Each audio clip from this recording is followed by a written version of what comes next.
पश्चिम बंगाल में चुनाव और चुनाव के बाद ममता बनर्जी की जीत और ममता बनर्जी की जीत के बाद पूरे बंगाल में हो गया बवाल।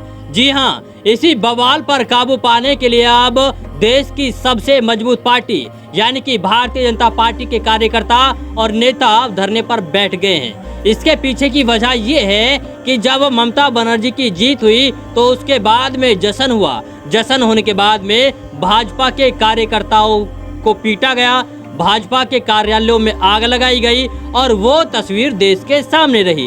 खैर, अब कहीं ना कहीं ममता बनर्जी ने सीएम पद की शपथ ले ली है और उसके बाद में एलिगेशन लगा दिया है ईसी के ऊपर यानी कि इलेक्शन कमीशन के ऊपर कि इलेक्शन कमीशन के होते हुए विवाद क्यों हुआ, बंगाल में बवाल क्यों हुआ और अब कहीं ना कहीं इसकी जिम्मेदार ईसी है। हालांकि मेवात के जितने भी भाजपा नेता हैं वो भी धरने पर बैठे हुए हैं, वो भी विरोध प्रदर्शन कर रहे हैं कि इस मामले की जांच होनी चाहिए और ममता के ऊपर मुकदमा दर्ज होना चाहिए।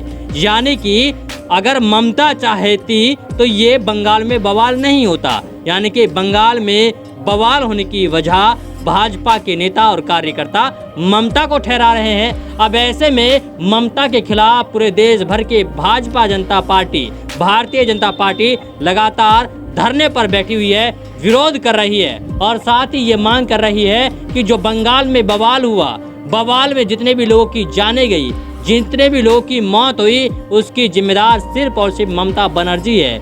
लेकिन देखना ये होगा कि क्या वास्तव में सही तरीके से इसकी जांच होती है और आखिरकार कब तक भारतीय जनता पार्टी के कार्यकर्ता और नेता धरने पर बैठे रहेंगे अपनी मांगों को लेकर के, अपने इंसाफ को लेकर के।